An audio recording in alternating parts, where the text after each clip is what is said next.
कृष्ण कृष्ण हरे हरे। ओम नमो जियाद्या वेद प्रतिपाद्या जय जय स्वसंवेद्या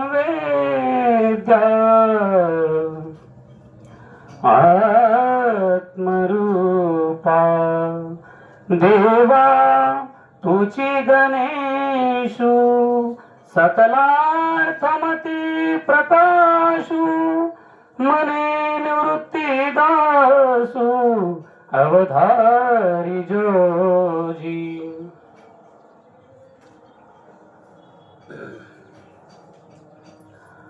पंढरीशी लोका नाही अभिमान पाया पडती जन एकमेका विठ्ठल नामाचा गजर सर्वत्र प्रेमे नाचती वैष्णव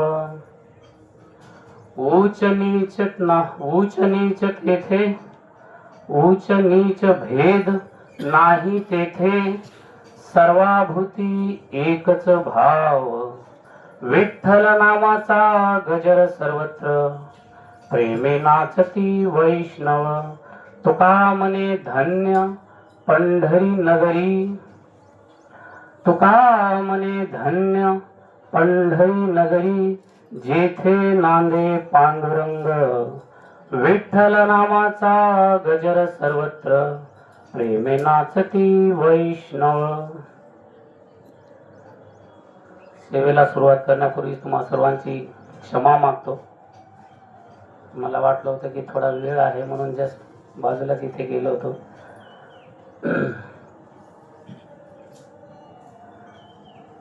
आज प्रस्तुत प्रसंगी सेवेकरिता जो अभंग निवडलेला आहे ते देहू निवासी जगत वंदनीय जगत पिता जगत वंदनीय संत शिरोमणी श्री संत तुकाराम महाराज यांचा आहे। सर्वांच्या परिचयातला आहे। विशेष करून असं वाटलं की आज ज्या गोष्टीसाठी वारीसाठी आपण सर्व वारकरी जमलो आहोत तर त्यालाच संलग्न असा अभंग निवडण्याचा प्रयत्न केला। पंढरीशी लोका नाही अभिमान पाया पडती जन एकमेका। महाराजांना म्हणायचं आहे की जे लोक पंढरीशी येतात, काही जागी पंढरीच्या लोका असं पण आहे, पण मग ते पंढरीच्या लोका जर झालं तर इथे जे राहतात त्यांच्याच पुरतं होईल का असं होईल म्हणून जो मला गुरुकडून कळला तो पंढरीशी लोका नाही अभिमान पाया पडती जन एकमेका। तर जे सर्व भाविक भक्त पंढरपुराला येतात त्यांच्यातला अभिमान निघून जातो आणि प्रत्येक वारकरी नवे नवे प्रत्येक भक्त एकमेकांमध्ये विठ्ठल बघून विठ्ठलाचा अंश बघून आपण एकमेकाच्या पाया पडत असतो। आणि अभिमान नाही का तर आपण जेव्हा पंढरपुराला येतो तर जेव्हा आपल्या पहिल्यांदा मनात येतं की पंढरपुराला जायचं आहे तेव्हापासून आपल्याला भगवंताचे वेध लागतात। मनात चित्तात भगवंताचं स्मरण होतं, विठ्ठल नामाचा गजर करत येतो आपण आणि मन आनंदून जातं, नाचतं आणि आपण सर्व वैष्णव विठ्ठल नामाचा गजर करत येतो आणि त्या नामाच्या ताकदीमुळे आपल्यातला अभिमान दूर होतो असं महाराजांना कदाचित म्हणायचं आहे। जेव्हा तिसऱ्या चरणामध्ये जेव्हा आपण विठ्ठल नामाचा गजर करत नाचत पंढरपुराशी येतो तेव्हा आपल्याला आपल्यामध्ये असणारे भेद ऊच नीच मोठा लहान हे सगळं भेद निघून जातात आणि एक समत्व किंवा समदृष्टी आपल्यामध्ये येते आणि म्हणून हे सर्व दोष ज्यावेळेस बाजूला सरतात आपल्या देहातून, त्यावेळेस आपण ज्यावेळेस पंढरपुरामध्ये येतो तेव्हा मग इथे जो पांडुरंग नांदतो तो पांडुरंग आपल्याला दिसतो. कारण की त्या सगुण रूपात म्हणजे आपल्या सर्वांना माहिती आहे की आपण ज्या क्षणी पांडुरंगाला बघतो त्या क्षणी तो श्रद्धाभाव भक्तिभाव आपल्या देहामध्ये उत्पन्न होतो आणि आपण सर्व काही विसरून एका वेगळ्या ब्रह्मानंदात आपण त्याची अनुभूती आपल्याला होते. सो या अभंगाचा मला जसा भावार्थ कळला तो तसा मी मांडण्याचा प्रयत्न करतोय. सविस्तर चिंतनाकडे जाण्यापूर्वी एक छोटासा परिहार द्यायचा तो असा, तुम्ही ज्या भागातून येता त्या भागाचे, त्या गावाचे, त्या क्षेत्राचे माझ्यावर जन्मजन्मीचे उपकार आहे असं म्हणेन मी 2013 साली त्यावेळेस मी एका कंपनीमध्ये जॉब करायचो. 2013 साली पहिल्यांदा खोपोलीमध्ये राहायला आलो आणि खरं सांगतो अध्यात्माचं माझं जरा दूरच होतो मी. कारण की लहानपणापासून हॉस्टेलला मग शिक्षण झालं, इंजिनिअरिंग झालं आणि जॉब करत करत असा तो प्रवास होता, त्यामुळे थोडासा दूर होतो. पण म्हणतात ना की संत संगती लाभल्यामुळे मी पहिल्यांदा खोपोलीमध्ये आलो तेव्हा अशोक सनस त्यांना भेटलो आणि त्याच्यानंतर योगेश महाराज देशमुख, मोहन महाराज सनस, तर पहिल्यांदा त्यांना भेटलो आणि आतापर्यंत म्हणजे फार म्हणजे गुरुतुल्य आहेत ते सर्व मला. विशेष म्हणजे मी तुम्हा सर्वांना बघू नये म्हणजे तुम्ही मला ओळखत नसाल पण मी भरपूर वेळा आपल्या सप्त्यामध्ये आलेलो आहे. डोलेलीच्या सप्त्यामध्ये आलेलो आहे, खरवईच्या सप्त्यामध्ये आलेलो आहे. तुम्हा सर्वांकडून मी खूप काही ऐकलेलं आहे, खूप काही शिकलेलं आहे आणि त्यामुळे म्हणजे खरं सांगतो हा काही पूर्वनियोजित हे नव्हती. हा माझा म्हणजे अध्यात्माकडे त्या क्षेत्राने जाणला आणि हे माझं पहिलं प्रवचन आहे आणि तुम्हा सर्व संतांपुढे मला तो योग आला, ती संधी मिळते, याच्यापेक्षा महत् भाग्य काही नाही. सो ते म्हणतात ना की एखादं छोटस बाळ आपल्या घरी ज्यावेळेस एखादा शब्द बोलायला लागतं तर ते सर्वात पहिले आपल्या आईवडिलाला बोलून दाखवतं. तसे हे माझी बोबडी बोला चित्ता सुद्यावे विठ्ठला, त्याप्रमाणे जैसा स्वभाव मायबापांचा अपत्य बोले जरी बोबडी वाचा अधिकची ते संतोष याचा अधिकची ह्या ओळीप्रमाणे तुम्ही मला सांभाळून घ्याल आणि काही चुकलं तर मला क्षमा करायला अशी मी तुमच्या चरणाशी प्रार्थना करतो. आम्ही ॲक्च्युली शनिवारी इथे हा मंडप बांधण्याच्या कारणासाठी प्रवास करत होतो आणि नेमकं पंढरपूर जवळ येता येता मोहन महाराज सनस आणि योगेश महाराज बोलले की माऊली तुम्ही प्रवचन करा आमच्याकडे. मी त्यांना सांगितलं की मी केलेलं नाही. तसं मी माझे जे गुरुवरी आहेत जितेंद्र महाराज आवारे जे वैद्य बाबांकडे आळंदीला शिकलेले आहेत, ते मागच्या 20 वर्षापासून घनसोलीमध्ये असतात आणि मी त्यांच्याकडे एक 4 वर्षापासून गायन आणि जसं शक्य असेल तसं ज्ञान प्राप्त करण्यासाठी जात असतो. सो आज जे काही 2 शब्द बोलू शकतो तर केवळ आणि केवळ गुरुकृपेमुळे. तसं माझी पात्रता नाही, या तुम्हा सर्वांच्या प्रेमामुळे मला इथं बसण्याचं भाग्य लाभलं आणि तो अचानक तो प्रसंग आणि त्यांनी म्हणावा आणि मी म्हटलं की याच्यापेक्षा भाग्य काय की आपण पंढरपूर नगरीमध्ये मी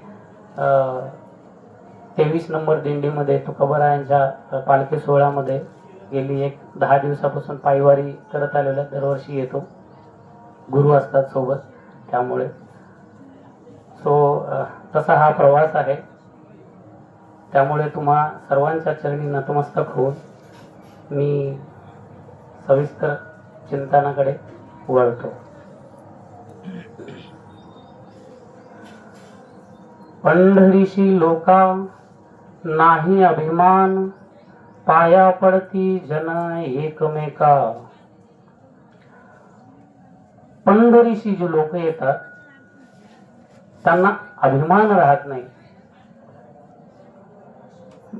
आपण बहुतेक जण म्हणजे जे पंढरीला येतात ते सर्व वारकरीच असतात. वारकऱ्याचे सर्व नियम पाहून आले तो वारकरीच असतो. त्यामुळे आपल्या संतांनी सर्वात पहिले तर पुंडलिकरायाने आपल्यावर जे उपकार केले, वैकुंठाहून पांडुरंग परमात्म्याला इथं आणलं आणि 28 युग आपल्यासारख्या वारकऱ्यांसाठी विठ्ठल पांडुरंग आपल्याला भेटतो तो केवळ संतांमुळे आणि त्यातल्या त्यात पुंडलिकरायामुळे, ज्यांनी हे कार्य केले. त्यामुळे आपण जे काही वर्षानुवर्ष अखंड वारी करतोय आणि पांडुरंग परमात्मा इथे आपल्याला दर्शन देण्यासाठी उभा आहे तो केवळ संतांमुळे. त्यामुळे संतांच्या चरणी मी नतमस्तक होतो. आणि मला असं वाटलं की वारीमध्ये चालतानाचा जो अनुभव आहे त्याच्याकडे जरा बारीकीने बघितलं तर संतांनी वारीची रचनाच अशी केलेली आहे की पंढरपुरापर्यंत येऊस तर तो अभिमान, तो भेदाभेद, ते सर्व काही बाजूला सहज कधी निघून जाता कळत नाही. आणि विशेष म्हणजे 2 भाग असे बघायला भेटतात की माणसं तीच, ज्यावेळेस आपण वारीमध्ये चालतो तर एखाद्याला ठेस लागली तरी लगेच आपण बघतो. एखाद्याला आपण पाणी घेतलं तरी 4 जणांना ते पाणी कसं देऊ शकतो याच्याकडे बघतो. प्रत्येक जण जेवायला जाताना माऊली चला जेवायला जायचं, आपल्याला एवढी एकमेकाची काळजी घेतो. त्यामध्ये कधी आपण पदाचा किंवा मोठा छोटा असा भेद करत नाही. सर्व काही माऊली असतात. आणि ही जी प्रोसेस आहे, ही जी रचना आहे या वारीची संतांनी केलेली, त्यामुळे एकदा का भक्त चालण्यास निघाला आणि तो जवळजवळ पंढरपुरापर्यंत येऊस तर नवे वाकरीपर्यंत येऊस तर तो भक्तिरूप किंवा पांडुरंग स्वरूप झालेला असतो. म्हणून पांडुरंग सर्व संतांना आधी घ्यायला येतात. पंढरीशी जारे आल्यानो संसारा, दिनाचा सोयरा पांडुरंग. आणि वाट पाहे उभा भेटीची आवडी. आपण आपल्या घरी जर एखादी अत्यंत जवळीक व्यक्ती जर येणार असेल तर आपण जसं एकदम आतुरतेने वाट बघतो, तसा पांडुरंग आपली वाट बघतो उतावीळ होऊन. तर ते सर्व काही संतांचे श्रेय. ज्या प्रक्रियेतून आपल्याला ते नेतात, अखंड नावाचा गजर होतो आणि त्या प्रक्रियेतून ज्या नेतात त्यामुळे तो अभिमान गळून पडतो, समदृष्टी लाभते, समत्व येते. आणि ही जी अवस्था आहे ती मग पांडुरंग भेटीसाठी ती अवस्था अनुकूल होते. मग पंढरीशी जेवढे काही येतात त्या सर्वांचाच अभिमान जातो का असा प्रश्न पडतो. ओके, बरं, आपण सामान्य लोकांचं ठीक आहे. अभिमान हा असा आहे की ज्याने भल्याला सोडलेलं नाहीये. अभिमान हा भक्तीमधला असं म्हणतात की सर्वात मोठा शत्रू आहे.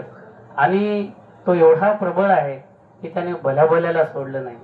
अहो, एवढा अधिकार आमच्या नामदेवरायांचा, त्यांनाही भक्तीचा अभिमान झाला. भक्ती एवढी की देवानी सोबत बसावं, देवानी सोबत गप्पा मारावं, देवानी सोबत जेवावं. आणि एवढं भाग्य प्राप्त झाल्याच्या नंतर ज्यावेळेस संत भेटीसाठी जातात तर मनामध्ये एक भाव की मी देव माझा आहे, माझ्यासोबत बसतो, माझ्यासोबत उठतो. जो जगाचा मालक आहे तो माझ्यासोबत आहे. मग मला आणखी कुणाचं काही करायची गरज नाही. संत मिलनाला गेले असताना आपण एकमेकाच्या पाया पडतो, तसे संतही एकमेकाच्या पाया पडत होते. मुक्ताई, ज्ञानदेव महाराज, आणि तिथे एक तो भाव निर्माण झाला की अरे हे सगळे छोटे आहेत आणि आपल्याला यांच्या पाया पडायची गरज नाही, कारण की जे जे सर्व परमतत्व आहे तेच आपल्या सोबत आहे. आणि त्यावेळेस का म्हणावं संतांनी की मडका आणखी कच्चा आहे, आणखी जायचा बाकी आहे, गर्व अभिमान जायचा बाकी आहे. पण तो आहेच ना, मध्येच होता. त्यामुळे नामदेवरावांनी म्हणावं की बर जातो पंढरीला, जातो देवाकडे आणि विचारतो, का हो देवा, मी कच्च मडक आहे का? माझ्यात आणखी काय मिळवायचं प्राप्त झालेलं आहे? जे योगी युगे योग करून त्यांना प्राप्त होत नाही, तो पांडुरंग परमात्मा. आपण 24 तास सोबत आहोत, आणखी काय प्राप्त करायचं बाकी आहे? मी तुम्हाला ओळखायचा बाकी आहे का? काही संत म्हणतात की मी कच्चा आहे. खरंच मी कच्चा आहे का? पांडुरंग म्हणतात, नामदेवा, तू माझा अत्यंत प्रिय आहे. पण ते म्हणतात ते बरोबर आहे, तू मला सगुण रूपाने जाणतो, निर्गुण रूपाने आणखी नाही. आणि निर्गुण रूपाने का जाणू न शकत नाही? कारण की शत्रूमध्ये बसलेला आहे. भलेही तो प्रासंगिक आहे, काही वेळा पुरता आहे, पण तो आहे मध्ये. मग नामदेवरायांना खरंच पटेना की अरे असं कसं? मी तर प्रत्येक जागी बघतो तुम्हाला, प्रत्येक जागी ओळखतो तुम्हाला, आणखी काय जाणायचं बाकी आहे? नाही नामदेवा, तुला निर्गुण रूपात मला ओळखता येत नाही, तुला आणखी ओळखता येत नाही. म्हणजे नाही देवा, मला तर असं वाटतं की मी जाणतो आपल्याला. बरं ठीक आहे, मग असं करू, उद्या भेटू आपण. आणि भगवंत म्हणतात की उद्या आपण भेटू आणि याच्यावर चर्चा करू. की मग हा सर्व प्रसंग तुम्ही जाणता, पण अभिमान हा छोट्यातला छोटा आणि मोठ्यातल्या मोठ्या भक्ताला होऊ शकतो. आणि त्याचं प्रतिफळ काय, किंवा शरणागती किंवा त्याच्या विरुद्ध वागण्याचं फळ काय, हे सांगण्याचा छोटासा माझा प्रयत्न आहे. मग पांडुरंग, कारण की आता कसं असतं, सोबतच आहेत पांडुरंग, रोजच सांगतात, तर ते पटलं नाही त्यांना की बाबा नाही नामदेवा. मग पांडुरंगांना वाटतं की जरा वेगळ्या पद्धतीने सांगावं लागेल. मग या वाळवंटी, उद्या भेटू आपण. नामदेवराय लगेच ठरल्याप्रमाणे वाळवंटी गेले. तिथे पांडुरंग परमात्मा भिजड्याच्या रूपात आले, सोबत रखुमाई. हा प्रसंग थोडासा लवकर घेण्याचा प्रयत्न करतो. मग नामदेवराय बघत होते, पांडुरंग काही आले नाही, वाट बघतायत. आणि असं सहज लक्ष जावं की अरे इथे कोण वेगळेच असे पारधी घिसडी सारखे कोणतरी असं आलेले आहेत, जिथे 2 मांजर आहेत, 4 कुत्र आहेत, 1 उंट आहेत, सर्व आपला पसारा घेऊन बसलेले आहेत. त्यांचं आपलं काही ना काहीतरी बारीक बारीक बारीक चालू आहे. आणि हे पांडुरंगाची वाट बघतायत. तितक्यात रुक्मिणी माताने म्हणावं की खायला काही नाही, आपल्याला काही करायचं आहे. काय भाजीचं काही नाही, काय करायचं आहे? ठीक आहे म्हणे, टाका 2 मांजरी, करा त्याची भाजी. ती टाकून देते, माता टाकून देतात. अहो हे पुरणार नाही. ठीक आहे, ते बाकीचे जे आहेत 4 कुत्रे उरलेले तेही टाकून दे. होय पुरणार नाही.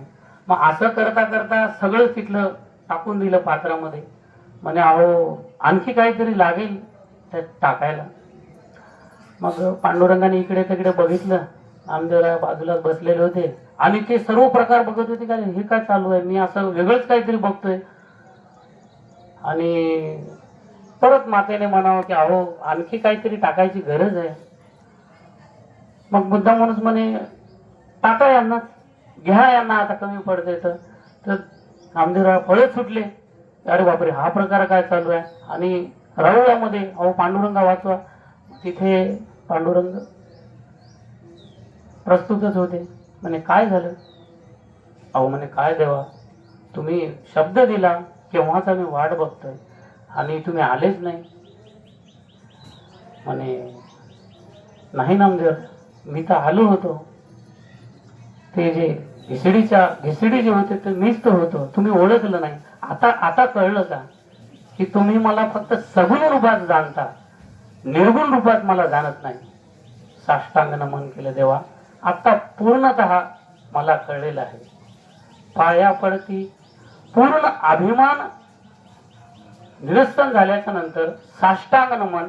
आणि ज्या क्षणी आपण पूर्ण स्वीकार करतो की माझा हा अभिमान होता, माझा हा गर्व होता, ज्या क्षणी आपण स्वीकारतो त्या क्षणी त्या शरणागतीमध्ये एवढी ताकद आहे की तो समूळ नष्ट होतो.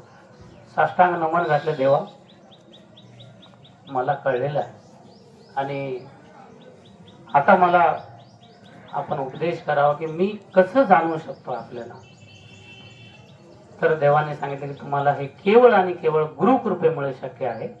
म्हणून तुम्ही आता इथून प्रस्थान करावे आणि विसोबा खेचर यांना आपण गुरु मानावे आणि ते तुमचा उद्धार करतील. मग तत्परतेने नामदेवराया परळी वैजनाथ तिकडे गेले. आमच्या औंढा नागनाथ आमच्या भागामध्ये, मी नांदेडचा आहे, तिकडे गेले आणि तिथे बघितलं तर एक वयोवृद्ध व्यक्ती बसलेले आहेत आणि पिंडीवरती पाय ठेवून. त्यांनाच विचारा की अहो इथे विसोबा खेचर कुठे भेटतील. बोला मीच आहे तो. आता साक्षात पांडुरंगाने सांगितलेलं आहे, सर्व काही पटवून दिलेलं आहे, पण तो थोडासा राहिला सुद्धा गर्वाचा राहिला सुद्धा थोडा. अरे अरे अरे अरे म्हणे, मी गुरु करण्यासाठी आलो आणि हा माणूस देवळाच्या पिंडीवरती पाय ठेवून उभा आहे. नाही नाही म्हणे, पांडुरंगाचं काहीतरी चुकलं असेल, हे माणूस कोणतरी वेगळा असेल म्हणे. मग गुरुनीच विचारलं की काय होतं, काम काय होतं तुमचं. अहो नाही, मी तर त्यांना गुरु करण्यासाठी आलो होतो तुम्हाला, आणि तुम्ही असे देवाचे होत वाटतं, देवाच्या पिंडीवरती पाय ठेवून उभे राहता, असा गुरु मला नको.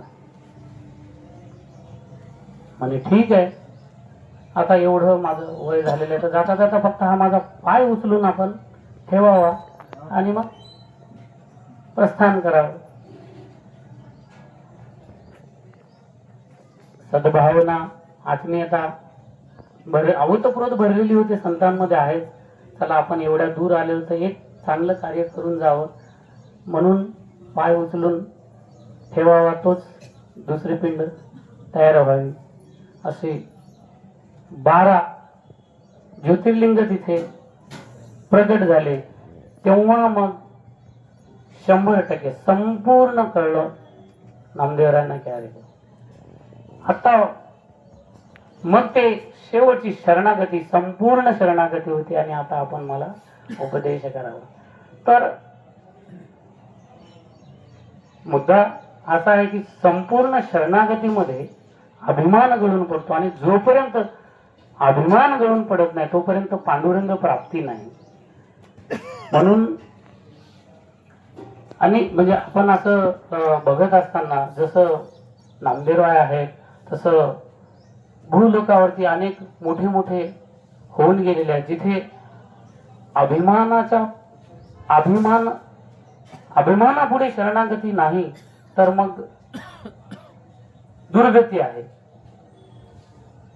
तर असंच एक दृष्टांत जो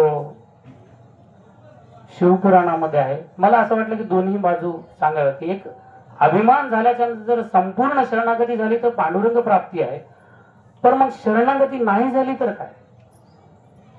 तुम्ही अधिकारी आहात पण अभिमान प्रबळ आहे, तो तुम्हाला आवडत नाही किंवा तुमची इच्छा नाही तो सोडून देण्याची, त्याला वेगळ्या दृष्टिकोनातून जर बघितलं तर त्याची दुसरी बाजू काय आहे?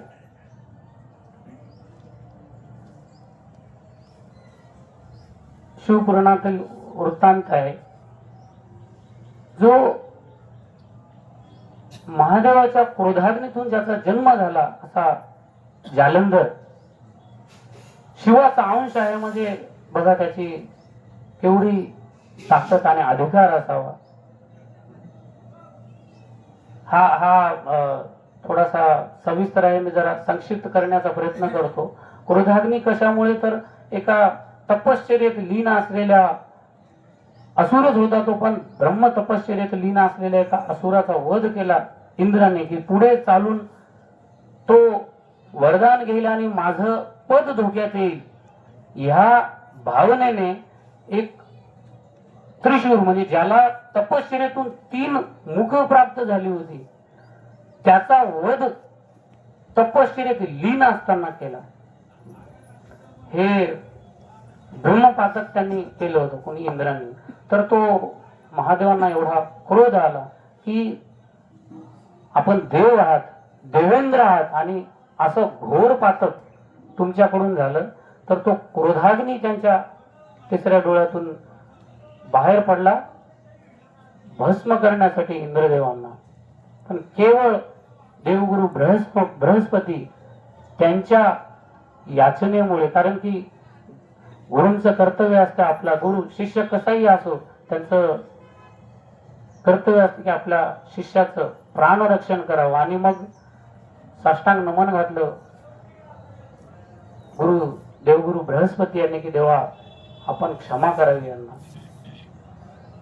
आणि मग आता डोळ्यातून विसर्जित झालेला तो क्रोधाग्नी, तो भूलोकावरती ती शक्ती आहे, ती तो कसा सोडायचा म्हणून त्यांनी समुद्रात विसर्जित केला. आणि समुद्रामध्ये मग त्या क्रोधाग्नीपासून ज्याचा जन्म झाला तो जालंधर. पण वृत्ती कशी असते बघा. तो छोटासा बालक जालंधर मोठा झाला, एक 10-11 वर्षाचा बालक. आणि आता शिवांश आहे म्हणल्याच्या नंतर त्याच्यामध्ये किती अपार शक्ती होती. ती ज्यावेळेस प्रगट व्हायला लागली त्यावेळेस परत देवेंद्राने ते बघितलं की अरे हे कोणीतरी भूलोकावरती आणखी कोणीतरी प्रबळ व्यक्ती दिसते, आणि तो मोठ्या होण्यापूर्वीच त्याचा अंत करावा म्हणून परत त्याला मारण्यासाठी अस्त्र सोडलं.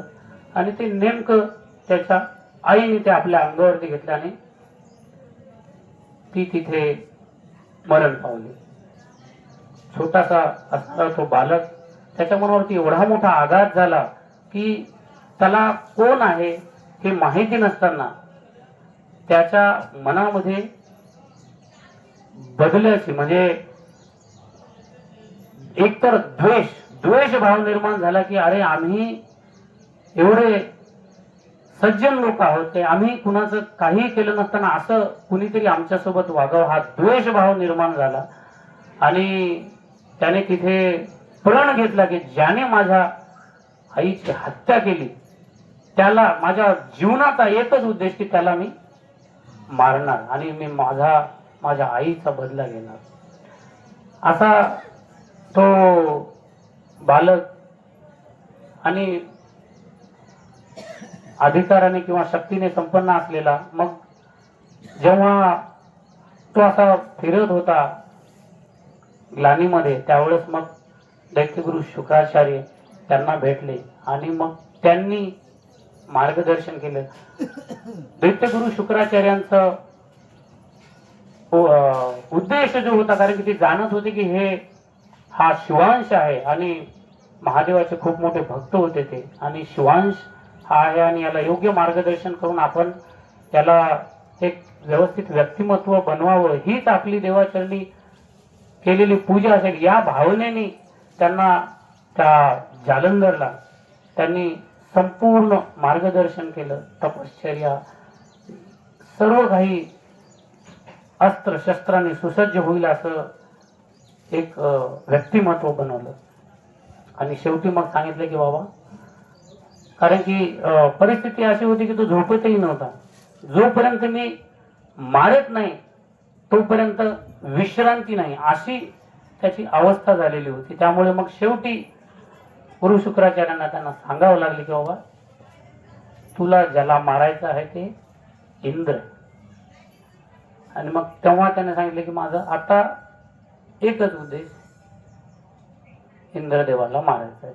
आणि खूप सारे वरदान, खूप साऱ्या शक्ती त्याच्यात होत्या. आणि शिवांश असल्यामुळे त्यांना ज्ञात झालं, ज्ञान झालं की मला महादेवही मारू नाही शकत असे वरदान होते. आणि वेगवेगळ्या शस्त्रास्त्रांनी सुसज्ज केलं होतं दैत्यगुरु शुक्राचार्यांनी. आणि मग दैत्यगुरु शुक्राचार्यांचा शिष्य असल्यामुळे आणि एवढा अधिकार असल्यामुळे मग त्यांना आणि मनात द्वेष भाव असल्यामुळे मार्ग म्हणजे दुर्गती कशी होते बघा. असुर राज म्हणजे राक्षसांचा राजा म्हणून पद स्वीकारलं त्यांनी. कारण की जोपर्यंत ते पद स्वीकारत नाही तोपर्यंत ते सैन्य भेटत नाही, आणि तेवढं सैन्य भेटत नाही तर मी माझा बदला पूर्ण करत नाही. जन्मतः शिवांश असल्यामुळे काही चांगल्या गोष्टी त्यांच्यामध्ये होत्या, पण द्वेषभाव मध्ये आला आणि मग त्यांनी हे सगळं साधलं. आणि मग शेवटी असुरराज झाल्यामुळे पाताळ भूलोक त्यांचं झालं. मग स्वर्गावरती आक्रमण केलं. स्वर्ग ऐरावत भूलोकावरती घेऊन आले आणि इंद्राला सांगितलं की तुला मला मारायचं होतं. त्याचा इंद्रदेवांचा टोप पाय चरणावरती ठेवायला लावला आणि त्यांना सांगितले हा जो मी तुझा अपमान केलाय तो तुला जीवनभर तिळ मारेल, मला ते बघायचंय तुला. आणि प्रत्यक्ष जीवनात का, कारण की अमृत पिलेलं आहे, त्यांना कोण मारणार हे सर्व जाणतो, पण मारायचं कसं तर एवढा घोर अपमान केला की तुला क्षणाक्षणाला मृत्यू प्राप्त होईल असं म्हणून सोडून दिलं. सिंहासनावर आधिपत्य यांचं. आता त्रिलोकाधिपती झाले. तसं बघितलं तर जो उद्देश होता ब्रह्मा विष्णू महादेव यांनी हेही ते बघत होते की बाबा ज्याच्यावरती खरंच अन्याय झालेला, अत्याचार झालेला आहे, जो ज्यांनी अधर्म केलेला आहे त्याला ती शिक्षा व्हावी म्हणून यांनी हस्तक्षेप केला नाही. या आशेने की एकदा हे सर्व प्राप्त झाल्याच्या नंतर मग एक शासक म्हणून बघता येईल, कारण की शिवांश होते, ते जालंधर शिवांश होता. पण मग त्रिलोकाधिपती झाल्याच्या नंतर तो जो अभिमान निर्माण झाला की अरे आता माझ्यापेक्षा कोणी मोठा नाही, आणि त्या द्वेष भावनेत त्याचं एवढं होतं की फक्त आणि फक्त शक्ती कशी प्राप्त करायची एवढ्यावरती मन होतं. कोण विष्णू आहेत कोण महादेव आहेत हे शेवटी कळलं त्यांना. आणि त्याने सांगितले की असं काही नाही, आता ब्रह्मा विष्णू महेश काही नाही, मीच आहे तो. आता सर्व तिन्ही लोकांमध्ये देव पूजेसाठी कटाक्ष होता की कोणीही देवपूजा करायची नाही. देवाने आपल्याला अत्याचार केलेले, कोणी देवपूजा करायची नाही. पण त्याच्याच घरात म्हणजे काय झालं की ज्या वेळेस आता हे त्रिलोकाधिपती झाले, पण दैत्यगुरु शुक्राचार्य खूप ज्ञानी, त्यांना माहिती होतं की जरी सगळे वरदान प्राप्त आहे तरी जर महादेव आणि पार्वती एकत्र येऊन जर आले तर यांचा वध करू शकतात. मग यांचा वध होऊ नये आणि त्रिलोकावरती असुरांचं राज्यच राहावं या भावनेने मग असुर कालनेमी पुत्री वृंदा हिच्याशी तिचा विवाह, जालंधर सोबत तिचा विवाह करून दिला. कारण की महापतिव्रता होती त्या काळातील, महापतिव्रता. आणि मग ते म्हणजे त्रिलोक्यामध्ये कोणालाच पूजा किंवा भक्ती करायचा अधिकार नव्हता, पण घरात विष्णूची मूर्ती, महान भक्त वृंदा, कालनेमी असुर कालनेमी पुत्री वृंदा महान भक्त होती, घरातच विष्णूची मूर्ती. ते म्हणे हे चालणार नाही, म्हणे नाही तुम्ही बाहेर जे काय आहे ते, माझी भक्ती मी सोडणार नाही. आता आपलं तसंच आता बाहेर आपण भरपूर काय काय सांगू शकतो, पण घरात म्हणे ठीक आहे एक अपवाद म्हणून तुला सोडू शकतो. त्रिलोकामध्ये कोणाला भक्ती करायची नव्हती परवानगी, पण तिने सांगितलं की तिने तसं बघितलं तर लग्नाच्या आधी त्यांचा जीव वाचवलेला आहे जालंधरचा. तर महान वैद्य पण होती वृंदा, त्यामुळे मग तिने सांगितलं की हे नाही. आणि दैत्यगुरु शुक्राचार्यांनी हेरलं की भक्तीचं जर संरक्षण कवच जर मी जालंधरला दिलं तर मग कोणीच त्याचा वध करू नाही शकणार आणि मग अनंत काळासाठी ते करू शकते. मग महादेवांनी सांगावं की बाबा तू माझा शिवांश आहे, माझा अंश आहे, चांगला शासक बनू शकतो, त्रिलोकाधिपती आहे, हे पद तू घे आणि छान राज्य कर. त्याने सांगितलं नाही, मी तुमचा शिवांश नाही, मी शिवांश असेल हे तुम्हाला माहिती, मला ब्रह्मा विष्णू महेश हे नाही, त्याच्या वरती जायचं, मी असणार आणि तुम्ही सगळे खाली असणार. मग त्यांनी सांगितलं की मी पहिले त्रिलोक तर घेतले होते पण ब्रह्मलोकावरती आक्रमण करायला गेलो, ब्रह्मलोकावरती आक्रमण करायला गेले आणि महादेवानी एका लाथेमध्ये त्याला ब्रह्मलोकावरून भूलोकावरती पाडलं. त्यावेळेस त्याला कळलं की माझ्यात जरा आणखी काहीतरी नाही. पण तो अभिमान, शक्तीचा अभिमान झाला होता की आता मला त्रिलोकाधिपती नाही, आता मला सृष्टीचा म्हणजे मीच आहे तो, असा बनायचा. तो अभिमान वाढत गेला. कधी कधी सर्व देवांनी सांगितले की बाबा तुझा उद्देश होता बदला घ्यायचा तो झाला, आता सगळं सोडून दे, भक्तीमध्ये लीन हो. ज्यांनी तुला शिकवलं ते दैत्यगुरु शुक्राचार्य महान भक्त आहेत महादेवाचे. ते म्हणे काय नाही, आता मी असणार, ते जे माझे भक्त असणार. आता मग आता एकच प्रसंग उरला की अभिमाना विषय असा चालू आहे की जर शरणागती नाही तर काय, अभिमान तर झालेला आहे, शरणागती झाली तर उद्धार आहे, शरणागती नाही तर काय, मग शेवटाकडे नेतो. मग सर्व देवांनी प्रयत्न केला, हे काय ऐकत नाही. पण दैत्यगुरु शुक्राचार्य खूप खूप अधिकारी व्यक्तिमत्व, त्यांनी सांगितलं की एक व्रत आहे, वृंदाला सांगितलं की एक व्रत आहे, ती ते महापतिव्रतेचं व्रत, ते पूजन तू केलं संपन्न की त्याच्यानंतर तू निश्चिंत. भगवान विष्णूंनी सांगावं की तोपर्यंत म्हणजे वृंदाला एवढी महान भक्त असताना तोपर्यंत पांडुरंगाचं दर्शन झालं नव्हतं, विष्णूंचं दर्शन झालं नव्हतं. पण पतिव्रता धर्म असल्यामुळे आणि दैत्यगुरु शुक्राचार्याने सांगितलं की धर्म काय अधर्म काय जालंधरने बघावं, तुझा धर्म आहे पतीचं रक्षण करणं, त्यामुळे तू हे व्रत करायचं. खूप वृंदा पण शास्त्र संपन्न होते, एवढी मोठी भक्त म्हणजे सांगायचा म्हणजे बोलायचाच विषय नाही. तिचं म्हणणं होतं, वारंवार समजावण्याचा प्रयत्न केला की भक्ती मार्गामध्येच उद्धार आहे, हा मार्ग चुकीचा आहे. पण मग शेवटी आपण तो पतिधर्म हा सर्वस्वी असतो, हा ज्यावेळेस शुक्राचार्याने सांगितलं तर ते व्रत करायचं. मग ती व्रत करण्याला बघितली, सगळे देव चिंतित झाले की आता जर हा संपन्न झाला तर मग तसंच होणार जो तो म्हणतोय. मग शेवटी त्या पूजेमध्ये भगवान विष्णूंना जालंधराचं स्वरूप घेऊन त्या पूजेमध्ये बसावं. त्या पूजेचा विधी सर्वात शेवटचा विधी असा होता की दोघांनी सोबत बसून विष्णूच्या मूर्तीला फेरे मारायचे आणि तिथे तिने सांगावं की हे माझे सर्व संपन्न सर्वस्व हे आहे, आणि तो पूजा विधी तो संपन्न होणार होता. मग तिथे तो एकच उपाय होता की तो व्रत भंग केल्याशिवाय गत्यंतर नाही, म्हणून भगवान विष्णूंनी जालंधरचं स्वरूप घेऊन तिथे आले. इकडे जालंधर दुसरीकडे मग्न होते युद्धामध्ये. मग तिथे त्यांनी ते व्रत केलं आणि ज्यावेळेस व्रत पूर्ण झाल्याच्या नंतर ज्यावेळेस आपण तिलक लावतो आणि पतिदेवांचं दर्शन घ्यायचं या उद्देशाने ती ज्यावेळेस उठली आणि तिलक लावला, स्पर्श केला, तिला कळलं की हे माझे पती नाही आहेत. आणि लगेच सांगितलं कोण आहे तुम्ही. पांडुरंगांनी विष्णूंनी आपलं अवतारामध्ये आलं आणि ते म्हणे अरे अरे देवा, ज्याची अखंड आयुष्य ज्याची भक्ती करावी त्यानेच माझं व्रत भंग करावं.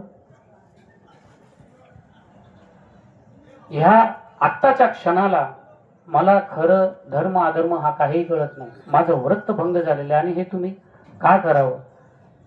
तर पांडुरंगाने म्हणावं, विष्णूने म्हणावं की अधर्माचा नाश करणं हेच माझं कर्म आहे आणि मी माझं कर्म करतोय, त्यामुळे मी माझं कर्म केलं आणि त्याचं फळ जे काही असेल ते फळ भोगण्यास मी सुसज्ज आहे. सहर्ष सहर्ष भोगण्यास मी सज्ज आहे. तू सांगेल ती शिक्षा, तू माझी परमभक्त आहे, तू सांगेल ती शिक्षा, पण एका भक्तासाठी त्रिलोक्यपूर्ण त्याचा नाश मी होऊ देणार नाही, हे माझं कर्म आहे. आणि मग जसा तो तिकडे युद्ध चालू होतं, जसा इथे पूजा व्रत भंग झालं, तसंच इथे पार्वती आणि महादेव यांनी एकत्र शक्ती उत्पन्न करून जालंधरचा नाश केला. बघा, त्रिलोकाधिपती ज्याला भगवंताने सहर्ष स्वीकारावं असा अधिकार झालेला असताना पण जर अभिमान मधला गेला नाही तर कोणत्या पदाला दुर्गती होऊ शकते, हा माझा सांगण्याचा उद्देश होता. ठीक आहे, ठीक. शक्तिमान भरपूर झालेले आहेत. जालंधर पहिला नव्हता, पण ज्याने ज्याने शरणागती, आपण महाभारतामधलं उदाहरण बघतो की भीमाला केवढा गर्व झाला होता शक्तीचा, माझ्या एवढा शक्तिशाली या भूलोकावरती कोणी नाही.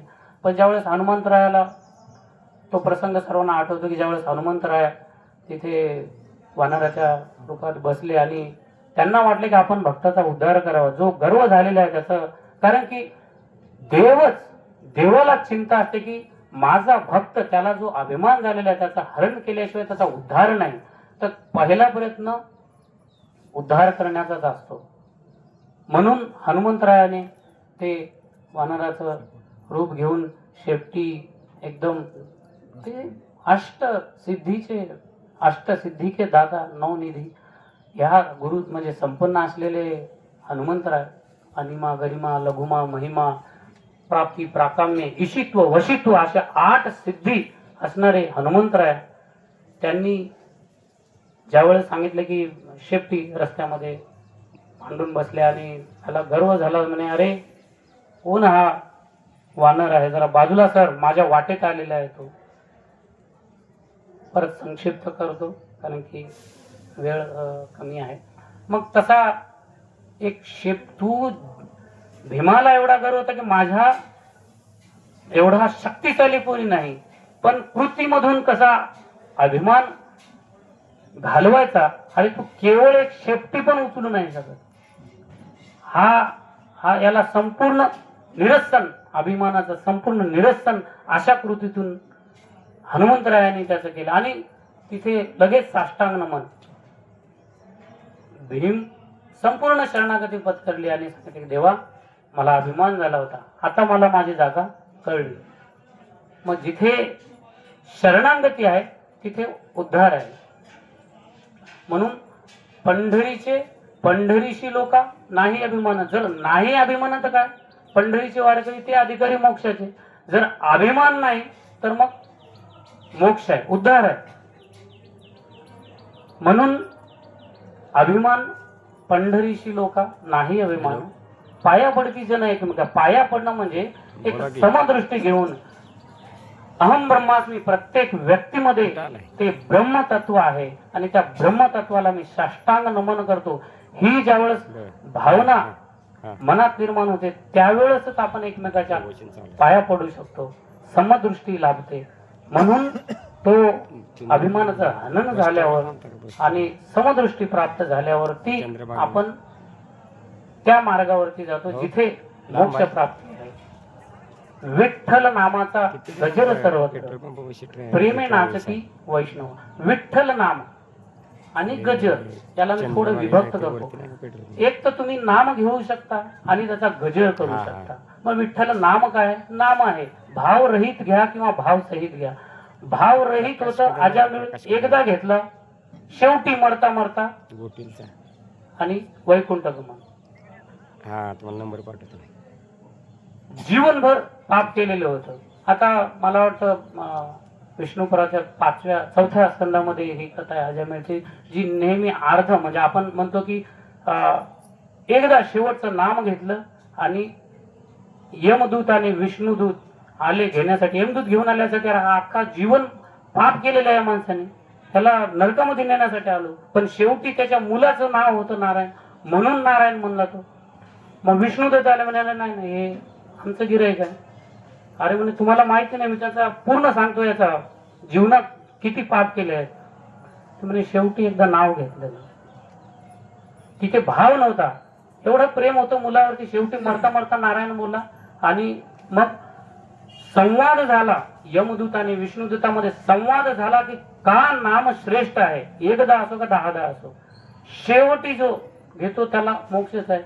एवढा संवाद ऐकताना याच्यामध्ये जे भाव निर्माण व्हायचा तो झाला आणि शेवटी त्याने सांगितलं की मला आनंदच आहे, तुम्ही मला वैकुंठाला घेऊन जाता पण मला थोडा वेळ द्या. त्याच्यानंतर ते काशीला गेले. पूर्ण मनोभावे नाम स्मरण चिंतन करून भगवंताला प्राप्त करून परत वैकुंठाला गेले. हा भाव नव्हता, ऋषी वाल्मिकी भाव नव्हता.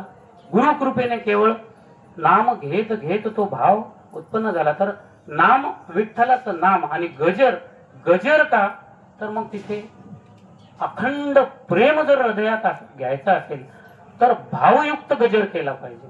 नाम आपण फळ तेच आहे. म्हणजे व्यावहारिक भाषेत सांगायचं झालं तर नाम घेतलं तर एखाद्याचं नाम घेतो आपण तर ते फळ आहेच, ते पैसा भेटणारच आहे. पण गजर जर केला व्याजासहित भेटणार.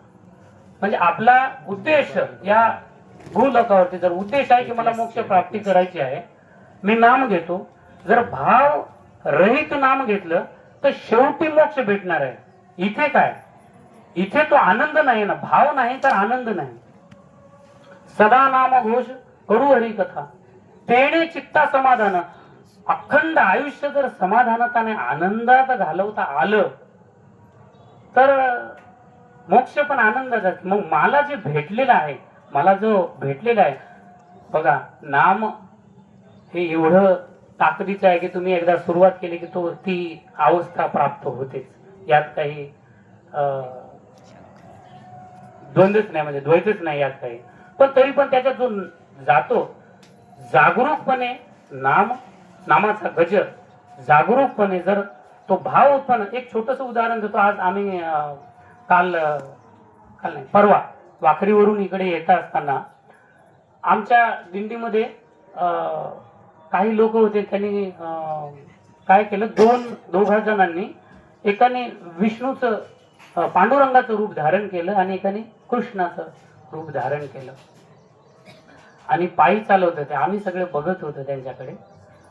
तर बघा, ते जे कृष्ण बनलेले आहेत आणि जे विठ्ठल बनलेले आहेत, आणि नेमकं जे विठ्ठल बनला होता त्याच्या गळ्यात माळ नव्हती. हा, पण भाव, रस्त्याने येणाऱ्यांचा भाव याचा दृढ होता की ते सगळे चप्पल काढून पाया पडत होते. विठ्ठल भेटला, तिथे दर्शन नाही होतं, इथे दर्शन झाला. हा आनंद जो बघण्यासारखा होता चेहऱ्यावरती, कारण की चित्तामध्ये भाव आहे, चित्तामध्ये भाव आहे, पुढे सगुण रूप आहे. मग ते काय आहे आम्हाला तो जाणून नाही घ्यायचा आहे. तर नाम आणि देवाचं रूपच एवढं ताकदीचं आहे की तो भाव उत्पन्नच होतो. आणि तो भाव आता बघितलं तर ज्याला माहिती आहे की हा माणूस माळ घातलेला नाही, त्याचं ह्या 8 दिवसापूर्वीचे कार्यक्रम काय आहेत त्याला माहिती असलेला माणूस करेल का, तिथे जाईल का? पण म्हणजे आम्ही ज्यावेळेस कधी कधी मीटिंग मध्ये एखादे सुशिक्षित लोकांसोबत सगळे असे ज्यांना जे आजचा जमाना असा आहे की ज्यांना काहीतरी डिग्री आहे त्यांना सुशिक्षित म्हणतात. पण खरे सुशिक्षित हे जे अध्यात्मामध्ये निपुण लोक आहेत हे सुशिक्षित म्हणा. तर ज्यावेळेस तिथे ज्यावेळेस असं मी एका मीटिंगसाठी आलो होतो. हा प्रसंग मला वाटते योगेश माऊली यांचे जे सासरे आहेत त्यांच्याकडे पूजन होतं आणि मी तेव्हा जॉब करत होतो सिमेंट्समध्ये आणि एक मीटिंगसाठी आलो होतो. आणि मी बऱ्यापैकी वारकऱ्यांमध्ये असायचो, तर मी गेल्या नमन केलं त्यांच्या सासऱ्यांना आणि त्यांनी नमस्कार केला. तो मागे बसला होता, तो माझ्यासोबत कारमध्ये आला म्हणून त्याला जबरदस्ती घेऊन गेलो होतो. म्हणलं बाबा मला दर्शन घ्यायचं देवाचं आणि निघायचं पुढे आपल्याला. त्याने ते बघितलं आणि कारमध्ये गेल्याच्यानंतर सांगितलं, हे काय, ते तर खूप 60-70 वर्ष वय होते त्यांचे आणि ते कसे काय तुमच्या पायाला हात लावला त्याने. म्हटलं बाबा हे समजायचं असेल तर तुला वारीमध्ये यावं लागेल. मग एक असाच भेटला आमच्या ऑफिसमध्ये. असं असतं ना की एवढे सगळे व्हिडिओज येतात आपले वारकरी याचे, आणि बसल्या म्हणतो यार हे एवढे 20-30 लाख लोक, एक महिना जातो, काय भेटत असेल यांना, याला गंधही नाही. तो माझ्यासोबत बसला त्याला गंधही नाही. न काय भेटत असेल? म्हणलं अरे मला मी तर तेवढा ज्ञानी नाही तुला सांगण्यासारखं, पण एक आपलं तुला समजेल असं मी उदाहरण देऊ शकतो. मी म्हणलं जर आता त्याला माहितीच नाही ना काही याच्यातलं. आता तो पिझ्झा खाणारा माणूस, पिझ्झा हा म्हणलं तू माझ्या बाजूला बसलेला आहे आणि तुला 2 ताटं दिली, एक पिझ्झा आणि एक शिळी भाकर आणि आपलं बेसन, कोणतं खाशील तू? ते म्हणा ऑफकोर्स मी पिझ्झा खाणार ना, मला माहिती आहे याच्यात काय आनंद आहे, लहानपणापासून खात आलेला आहे, सवयच वेगळी, आनंदच वेगळा. म्हणलं जसा तुला हा पिझ्झा आहे ना त्याच्या कितीतरी पटीनं तो त्यांना आहे, तो जो आनंद आहे. मग त्याला कळलं. म्हणलं बाबा म्हणजे काय आहे, मूळ न माहिती असताना जे जे आपण कमेंट करतो तर त्याला तसं सांगावं लागलं. तसं विठ्ठल नामाची महती, विठ्ठल नामाने मिळणारा आनंद, गजर करून मिळणारा आनंद आपल्याला जागरूकपणे घेता आला. 2 पद्धती असतात ना घेण्याच्या. एक तर प्रोसेस म्हणून मी वारकरी आहे, मला विठ्ठल नामाचा गजर करायला पाहिजे किंवा नाम घ्यायला पाहिजे, आणि दुसरं जागरूकपणे की मला नाम घेतल्याच्या नंतर आनंद होतो. काय होतं की म्हणजे मी तेवढा फार माहिती नाही, पण मी जो अनुभव घेतो तो फक्त असं सांग, मला जे मला अनुभव येतात तो एक जस्ट अनुभव सांगायचा प्रयत्न करतो की रामकृष्ण हरी असं म्हणून आपण पुढे जातो सहज, कारण की मुखोद्गत झालेले आपण रामकृष्ण हरी म्हणून. पण जागरूक होऊन एकाच सेकंदामध्ये जेवढा वेळ लागतो रामकृष्ण हरी म्हणायला तेवढं रामकृष्ण हरी आणि विठ्ठलाचे पायच जर दिसले तर त्या क्षणासाठी जो तो आनंद आहे तर तो जो होतो तो मग ती सवयच लागते. आणि तो आम्हाला आमच्यासारख्या लोकांना खूप गरज आहे त्याची. ऑफिसमध्ये 12-12 तास बसायला लागतं. मग जेव्हा कधी रामकृष्ण हरी म्हणतो तर देवाचे चरणच समोर असतात. जागरूकपणे विठ्ठल नामाचा गजर ज्यावेळेस करतो आपण त्यावेळेस ब्रह्मानंदे लागली टाळी, कोण देहाला सांभाळेल. आपल्याला आपल्या देहाची जाण राहत नाही. आपण तो जो आनंद आहे तो आनंद पांडुरंग परमात्म्याचा जो परमानंद आहे त्याच्याशी एकरूप होतो जेव्हा आपण आपल्यातला नामामुळे, नामाच्या गजरामुळे होणारा आनंद ज्यावेळेस पांडुरंग परमात्म्याशी एकरूप होतो तेव्हा संभावता म्हणजे तेव्हा वेगळे काही प्रयत्न करावे लागत नाही. उच्च नीच भेद नाही तेथे, सर्वभूती एकच भाव. जेव्हा तो परमानंदाची अनुभूती आपल्याला येते त्यावेळेस सर्वभूती प्रत्येक गोष्टीविषयी समदृष्टी प्राप्त होते. प्रत्येक व्यक्तीमध्ये तो आपल्याला भगवान परमात्मा दिसतो. अहो नाथ ब्रह्म एकनाथ महाराज काशीला जाऊन गंगाजळ घेऊन यावं आणि गाढवाला पाजावं. तिथे गाढवामध्ये पांडुरंग परमात्मा दिसला त्यांना. तो आहे सर्वभूती एकच भाव. जेव्हा ती देहाची अवस्था होते त्यावेळेस तो भाव निर्माण होतो आणि आपण सर्वभूती एकच भाव निर्माण होतो. आणि म्हणून धन्य ती पंढरी नगरी, जिथे आमच्या पुंडलिकरायाच्या सेवेमुळे जो भाव उत्पन्न झाला, ज्या सेवेच्या महतीमुळे इंद्राचं आसन डगमगू लागलं. अरे बाबा हे कोण आहे आता एवढी भक्ती करणारा. आणि मग त्यांनी विनंती करावी की देवा आता काय आहे बघा, आता परत माझं सिंहासन धोक्यात येते काय. तर पांडुरंगाने म्हणा बाबा हे तुझं काम नाही, आता मला जावं लागणार आहे. ती पराकाष्ठा सेवेची, भक्तीची पराकाष्ठा एवढी मोठी आहे की मला खाली भूलोकावरती जावं लागणार आहे. आणि मग पांडुरंग पुंडलिकरायाकडे आले. अहो तुमच्या भक्तीला प्रसन्न होऊन मी आलेलो आहे. तुम्ही कोण? अरे मी चराचर ब्रह्मांडाचा नायक, पूर्ण सृष्टीचा मालक आहे मी, आणि असू द्या माझी सेवा चालू आहे. अरे बा ठीक आहे, आलोय, पाणी पिणी काही विचारा, काही पाहुणचार वगैरे काय? काही नाही. एक वीट फिरकवली आणि तिथे सांगितलं इथे उभे राहायचं. आणि आजही युगे 28वा. सो ही शक्ती आहे भक्तीची, नामाची. शेवटी 5च मिनिट सांगतो जे ह्या वारीमध्ये जे उमगलं, जसं पहिल्या चरणापासून शेवटच्या चरणापर्यंत विठ्ठल नामाचा गजर करून आनंदरूप होऊन पांडुरंगाशी एकरूप होता येता अभिमान झाला, तसा की अभिमान गळून पडतो. आणि मग तिथे पांडुरंग भेटतो कुठे? पंढरपुरामध्ये. म्हणून ज्यावेळेस ह्या देहामध्ये, हा देह पण एक पंढरपूरच आहे, या देहरूपी पंढरपुरामध्ये ज्यावेळेस आपण विठ्ठल नामाचं स्मरण करू, गजर करू, त्या नामाच्या ताकदीने, विठ्ठल नामाच्या त्या गजराने आपोआप आपले अवगुण गळून पडतील, अभिमानाचं निरसन होईल आणि हृदयामध्ये अखंडित प्रेम, गोड तुझे रूप गोड तुझे नाम देई मज सर्व प्रेम सर्व काळ.